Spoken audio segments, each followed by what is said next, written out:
Assalomu alaykum jigarlarim, salomatmisiz? Yangi ochilgan Oq bo'rilar kanaliga xush kelibsiz. Kanalimizni Temur Kapadze terma jamoamizni qabul qilib olgandan so'ng o'ylagan o'zining quyidagi fikri bilan boshlaymiz. Nima bo'lsa bo'lar. Xabaringiz bor, Oq bo'rilarimiz, ya'ni terma jamoamiz ertaga Tehronda o'zining jahon chempionati saralash o'yinining eng muhim o'yinlardan birini o'tkazadi. Shu munosabat bilan bugun 25-mart kuni terma jamoalarning o'yin oldidan matbuot anjumani o'tkazildi. Jahon chempionati 2026 saralash bosqichi 8-tur doirasidagi Eronga qarshi o'yin oldidan O'zbekiston milliy jamoasi bosh murabbiyi Temur Kapadze matbuot anjumanida ishtirok etdi va unga terma jamoamiz yarim himoyachisi Abbosbek Fayzullayev hamrohlik qildi. Bizni qiziqarli uchrashuv kutib turibdi. Raqibimiz Eron qanday kuchga ega ekanligini yaxshi bilamiz. O'yinga yaxshi tayyorgarlik ko'rdik deb o'ylayman. Inshaalloh ertaga uchrashuvga hamma tayyor, deya gap boshladi Temur Kapadze. Eron chempionatidagi o'yinchilarimizni kuzatish orqali Eron milliy jamoasidagi o'yinchilarni ma'lum darajada bilamiz. Qolaversa, bu jamoaga qarshi oxirgi yillarda ko'p marta duch kelganmiz. O'zimizda ham raqib jamoa haqida ma'lumotlar bor. Futbolchilarimizdan ham ma'lumot olganmiz. Jurnalistlardan biri 2012-yilgi Eronda g'alaba qozonib ketgan avlod bilan hozirgi avloddan qay biri kuchli deya berilgan savolga Temur Kapadze solishtirishni istamasdim. Bu noto'g'ri. O'sha paytda o'sha avlodimiz kuchli edi. Hozir ham milliy jamoada eng kuchli avlod o'ynamoqda. Nasib qilsa maqsadimiz sari yaqinmiz. Xo'sh, Masharipov yo'q.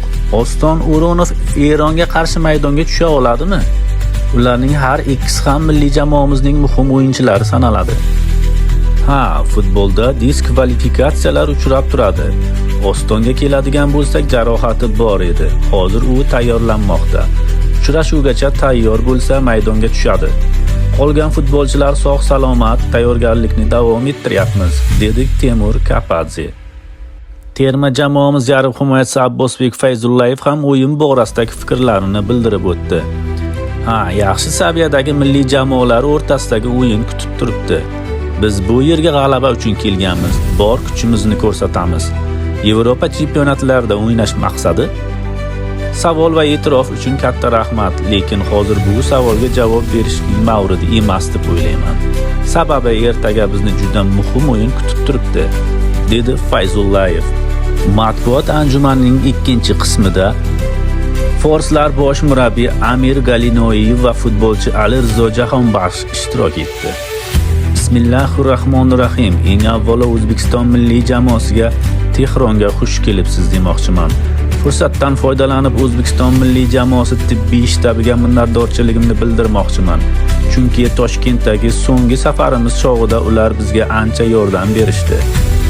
O'zbekiston haqida gapiradigan bo'lsam, so'nggi 10 yil ichida mamlakat yoshlar futbolda ancha kuchayish va o'sishga erishdi. Buni yuqori darajadagi o'yinchilar yetishib chiqayotganidan ham ko'rsa bo'ladi. Xususan hozir Eron chempionatida ham o'ynayotgan yuqori saviyadagi o'zbekistonlik futbolchilar faoliyat yuritmoqda. Ertangi uchrashuvda O'zbekiston milliy jamoasi 3-4-3 taktikasida harakat qiladi va ertaga bizni qarshi hujumda jazolashga urinsa kerak. Biz ham yaxshi natija ko'rsatishga harakat qilamiz. O'zbekiston bilan so'nggi o'yinlardagi statistika bizni yaxshi ishtirokimizni ko'rsatib turibdi. Ertaga stadionga ko'plab muxlislar kelib, bizni qo'llab-quvvatlashiga ishonaman. G'alaba orqali xalqimizga Navro'z bayramiga sovg'a tayyorlashni maqsad qilganmiz. 2026-yilgi jahon chempionati masalasini hali rasman hal qilganimiz yo'q. O'zbekistondan tashqari yana 2 ta o'yin kutib turibdi. Har bir bahs o'ziga xos tarix. O'zbekistonga qarshi o'yinda ham faqat g'alaba uchun maydonga tushamiz. Tarkibimizdagi o'yinchilar jahon darajasidagi futbolchilar sanaladi. Ular ham bahs muhimligini tushunib turibdi. Biz uchun bo'shashmaslik, xotirjamlikka berilmaslik juda muhim. Biz hali jahon chempionatiga chiqmaganimizni unutmasligimiz shart. Jahon chempionati Eron xalqi uchun qanchalik muhim ahamiyatga ega ekanini yaxshi tushunib turibmiz. Bosh murabbiyning barcha fikrlariga qo'shilaman. O'zbekiston milliy jamoasi so'nggi yillarda Osiyoda ancha kuchayishga erishgan milliy jamoalar safiga kiradi. O'ylaymanki, ertaga bahs qiyin bo'ladi. Barchamiz bahsga tayyormiz, dedi Jahon Bahs. Ma'lumot o'rnida, qadrdonlar, ertaga O'zbekiston milliy terma jamoamiz o'zining ko'k libosida maydonga tushadi.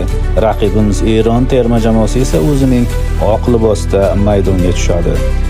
Ma'lumot uchun, Eron-O'zbekiston uchrashuvi 25-mart kuni O'zbekiston vaqti bilan soat 21:00 da boshlanadi. Keling, qadrdonlar, jigarlar, do'stu birodarlar, ertaga yaxshi niyat qilib duo qilaylik.